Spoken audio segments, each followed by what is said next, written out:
Welcome to today's deep dive. I want you to picture something for me. Imagine a typical sweltering summer night in New York Harbor.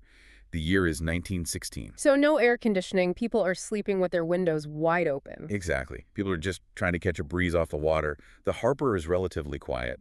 And then, out of nowhere, the darkness is violently interrupted by an explosion so incredibly massive that it literally registers as an earthquake. An actual earthquake. An earthquake. It shatters windows miles away. It wakes up people as far south as Maryland, and it permanently alters the Statue of Liberty. It sounds like, I don't know, the inciting incident of a geopolitical thriller.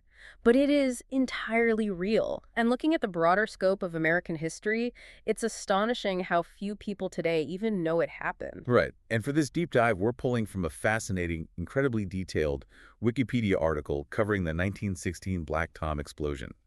Our mission today is to unpack this largely forgotten act of state-sponsored sabotage. Which happened right in America's backyard. Yeah, right in the backyard. And as we parse through the sources, we're going to see how it completely shifted the course of global history and practically overnight birthed modern U.S. intelligence. To really grasp the magnitude of this, we need to look at the geopolitical map in July of 1916. World War I is raging across Europe, but the United States is officially firmly neutral. We aren't deploying troops. Right. However, American heavy industry is churning out massive amounts of munitions. And under international law, they're allowed to sell to any buyer who can pay. Which creates this huge logistical bottleneck because of the British Royal Navy. They had established a strict, punishing blockade of Germany in the Atlantic. It was incredibly effective. Yeah. So even though American manufacturers would happily sell to anyone with cash, the reality of the shipping lanes meant they could only successfully deliver weapons and explosives to the Allied powers, so Britain, France, and Russia. Which effectively makes American factories a proxy enemy for Germany. I mean, from the perspective of Imperial Germany, America isn't neutral at all. It is the vital supply chain keeping their enemies heavily armed. That makes sense. Right. Imperial Germany is growing desperate to stop this endless flow of artillery that's actively killing their soldiers on the Western and Eastern fronts, and they realize they simply cannot break the Royal Navy's blockade at sea. So they have to look for another option. Exactly. They make a highly classified, incredibly risky strategic calculation. They decide to cut the supply line off at the source by bringing the war directly to American shores through covert sabotage. Okay, let's unpack this. To understand how they actually pulled this off, we have to look at the geography of Black Tom Island. It's such a weird piece of geography. It really is. The history of this place is a quirky testament to urban expansion. It started out simply as a rocky reef in New York Harbor, right next to Liberty Island. It was named Black Tom after a dark-skinned fisherman who lived on the island for years. But for a long time, it was just, a local hazard to navigation. It certainly wasn't prime industrial real estate in its original form. Not at all. In the late 1800s, to expand its footprint, the city just started piling refuse and landfill around this rock. Literally garbage. Yeah, garbage. It earned a reputation as an unseemly environmental hazard, essentially an island of trash. But by 1880, they had transformed it into a 25-acre promontory. They built a causeway and a railroad network to connect it to the mainland in Jersey City. And by 1916, it had been purchased and aggressively expanded by the Lehigh Valley Railroad. Right. They constructed a mile-long pier out there, housing a massive depot and a labyrinth of warehouses for the National Dock and Storage Company. It had rapidly evolved into one of the primary munitions depots for the entire northeastern United States. Which brings us to the exact terrifying setup on the night of July 30, 1916. Sitting on this artificial island of trash and railroad tracks was 2 million pounds of small arms and artillery ammunition. 2 million pounds. It was all packed into freight cars and barges, staging for transport to Russia. 2 million pounds of high explosives sitting in a major metropolitan harbor. The scale of that risk is almost hard to comprehend, but the operational security was even worse. Oh yeah, it gets worse. Also tied up at the pier that night was Johnson Barge number 17, and on that single barge was 100,000 pounds, 50 tons of TNT, along with 417 cases of detonating fuses. I was reading the testimony from Jersey City's Commissioner of Public Safety at the time, Frank Hague. He noted that the barge of TNT was only tied up at Black Tom to avoid a $25 towing charge. $25? Yeah. To save what amounted to a negligible administrative fee, someone authorized parking a literal floating bomb right next to 2 million pounds of additional explosives. It was the ultimate unregulated powder keg. Wow.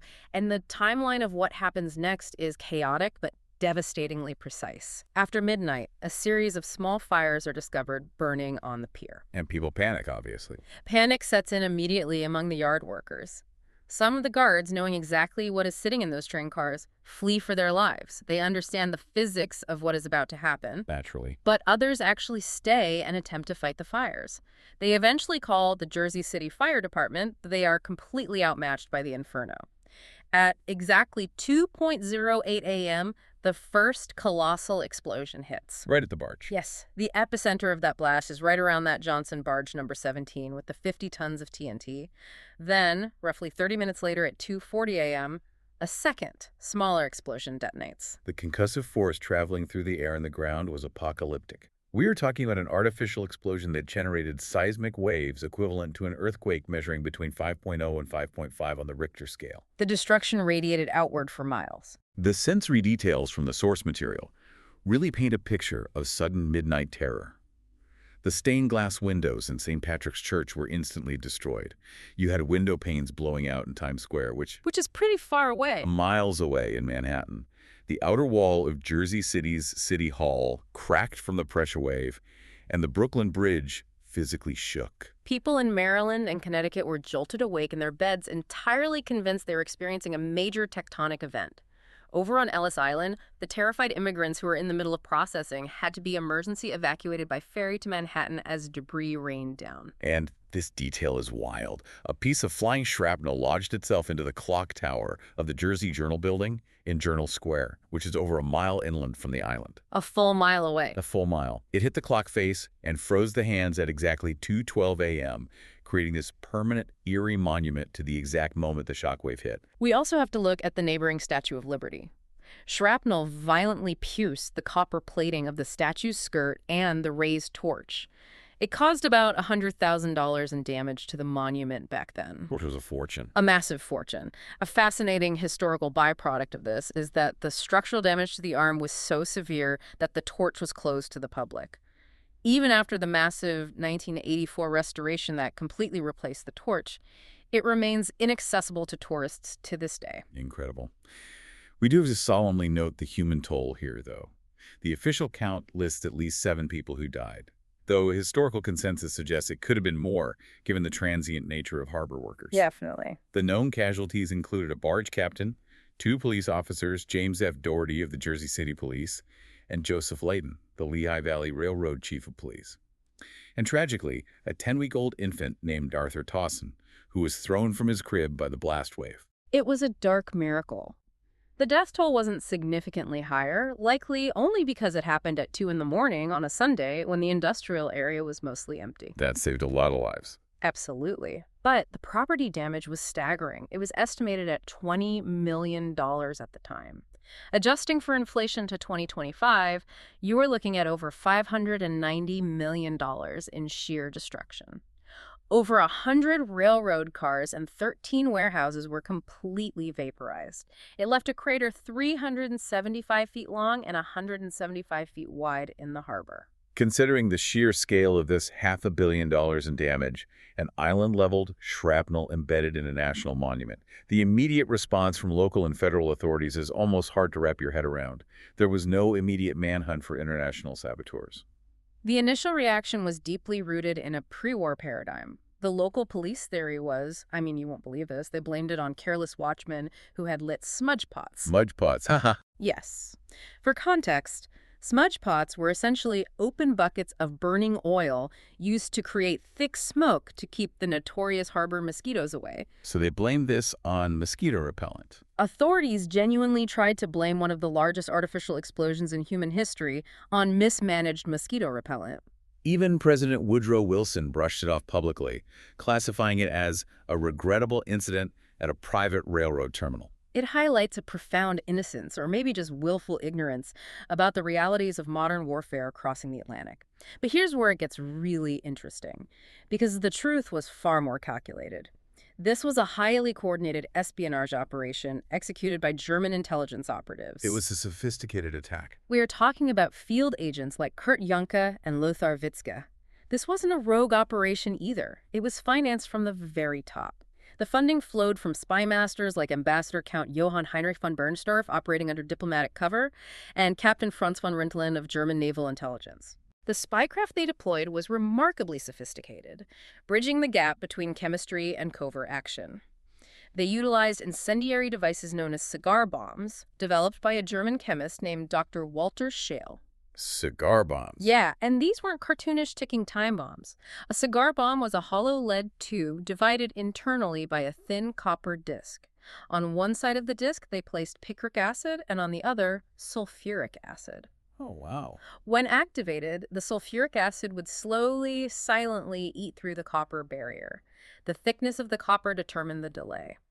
Once the acids mixed, it created an intense, unquenchable chemical fire. It allowed the saboteurs to plant the device and be miles away, or even in another state, before the ignition occurred.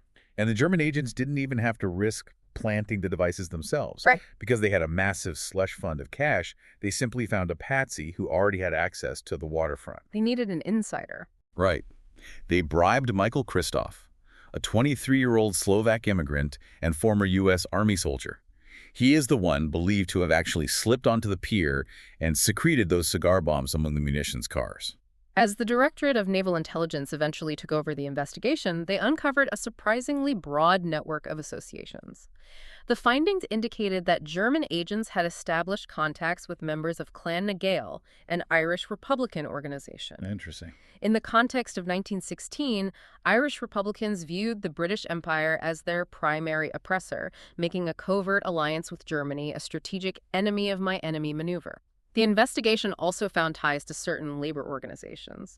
James Larkin, a prominent labor union leader, later provided an affidavit stating that while he had no hand in the explosion, he had actively encouraged work stoppages and strikes in American munitions factories to disrupt the Allied supply chain.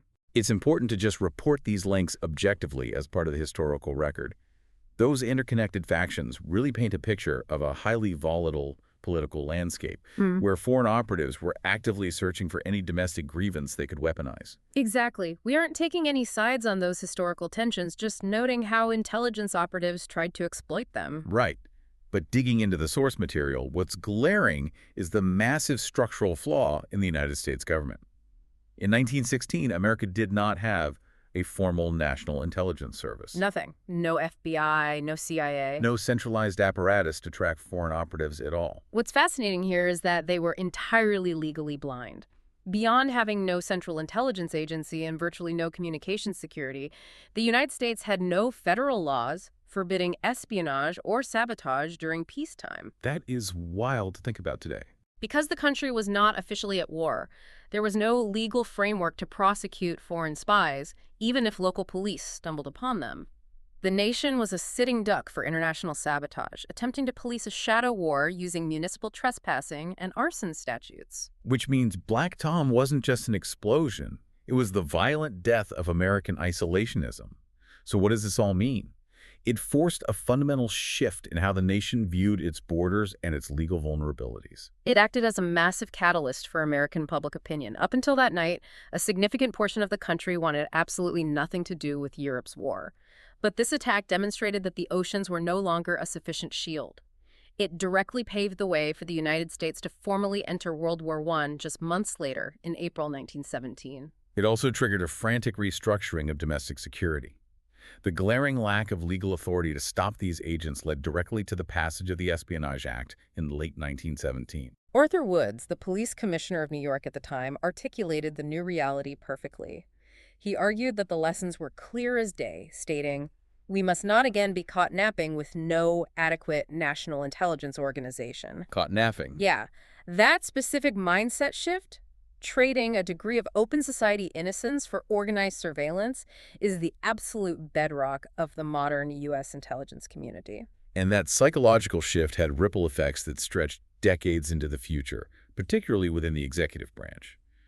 During the Black Tom explosion, the Assistant Secretary of the Navy was Franklin D. Roosevelt. FDR himself. He witnessed firsthand the paralysis of a government unable to protect its own infrastructure from internal sabotage. Decades later, when FDR was president during World War II, the memory of that vulnerability profoundly influenced his wartime policy. Following the attack on Pearl Harbor, Roosevelt invoked the memory of Black Tom as part of his rationale for the internment of Japanese Americans. He was a heavy historical connection. It is. John J. McCloy, a senior advisor, recorded that Roosevelt explicitly told him, "We don't want any more Black Toms."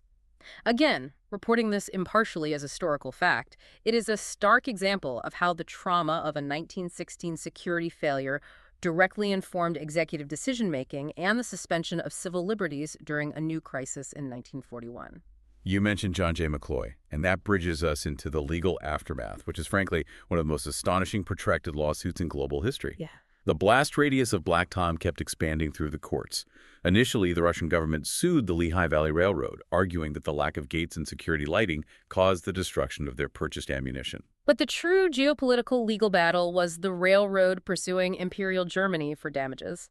Following the war, they filed claims under the Treaty of Berlin before the German-American Mixed Claims Commission. Which is not a fast process. Proving state sponsorship of a covert act in an international tribunal is incredibly complex, so the litigation dragged on for decades. It took until 1939, 23 years after the explosion, for the commission to finally declare Germany responsible, awarding $50 million in damages. But by 1939, Imperial Germany and the Weimar Republic are gone. You are now dealing with Nazi Germany, and they categorically refused to pay a single cent of that judgment. The debt remained frozen through the entirety of the Second World War. It wasn't until the Cold War era, when the new Federal Republic of West Germany was seeking to normalize international relations and re-enter the global economic community, that the issue resurfaced. In 1953, they finally agreed to a settlement of $95 million, which accounted for decades of accrued interest. The final payment on that settlement wasn't made until 1979. 63 years after the shockwave shattered windows in Times Square, the financial books were finally closed on Black Tom. It is a staggering timeline for a single act of sabotage. The fates of the men who orchestrated the attack are equally sweeping. Kurt Youngke, one of the primary architects, evaded capture in the U.S. entirely. He just slipped away. He returned to Germany and eventually served as an intelligence agent for the Abwehr, which was the German military intelligence service during World War II. However, at the collapse of the Third Reich in April 1945, he and his wife were captured by Soviet S-Mersh agents. Stalin's counterintelligence. Essentially, yes. In 1950, he was tried as a spy, found guilty, and executed. His partner, Lothar Witzke, experienced an insane sequence of survivals. He was arrested at the Mexican border in Arizona in 1918. A military court tried him, found him guilty of espionage, and sentenced him to death by hanging. He was on death row. He actually sat on death row waiting for the gallows, but the November armistice ending World War I halted his execution. In 1920, President Woodrow Wilson commuted his sentence to life in prison. And incredibly, he didn't serve that life sentence. In 1923, President Calvin Coolidge pardoned him. Unbelievable. This was largely due to intense diplomatic pressure from the Weimar Republic, coupled with reports that Witzke had acted heroically during a prison disaster. He was deported back to Germany, welcomed as a hero, and awarded the Iron Cross. Wow. He also joined the Abwehr, survived the Second World War, and seamlessly transitioned into civilian leadership, becoming a politician for the German party in the Hamburg parliament in the 1950s. He lived until 1961. Meanwhile, the patsy they hired to plant the bombs, Michael Kristoff, met a much bleaker end.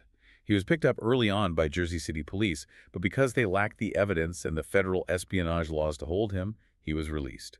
He spent the next decade drifting in and out of local jails for petty crimes, eventually dying of tuberculosis behind bars in 1928. If we connect this to the bigger picture, synthesizing all of this, the chain reaction is breathtaking. A literal island of city refuse, operating with negligent security in New York Harbor, became the epicenter of a blast that forced a legally naive, neutral America onto the world stage. It really did. It exposed the absolute fragility of a nation without a cohesive security apparatus, and in doing so, forged the modern intelligence infrastructure of the United States. Today, the geography itself has swallowed the history.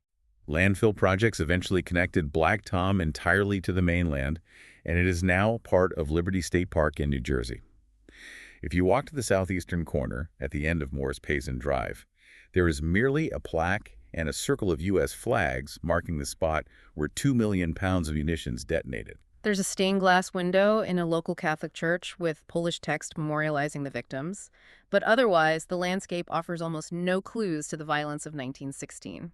We walk through our modern environments, accepting the present as a given, completely forgetting the dramatic, often violent events that forged the infrastructure we rely on. It's so true. It really makes you evaluate the world around you differently. Which brings us right back to you, listening to this. We spent a lot of time unpacking the geopolitical fallout, the spies, and the decades of international lawsuits. But I want to leave you with a final thought to mull over. Think about the Statue of Liberty's closed torch. Millions of tourists visit it every year, completely unaware that the inaccessible balcony isn't just an architectural quirk. It is a 110-year-old crime scene perfectly preserved in the sky. It begs the question, what other scars of shadow wars and secret history are hiding in plain sight in the monuments you walk past every day? A phenomenal question to keep in mind the next time you're exploring a city. Thank you so much for joining us on this incredible journey through a blind spot in history. We love digging up these forgotten moments that secretly shape the world we live in. Keep your eyes open, stay insanely curious, and we will catch you on the next deep dive.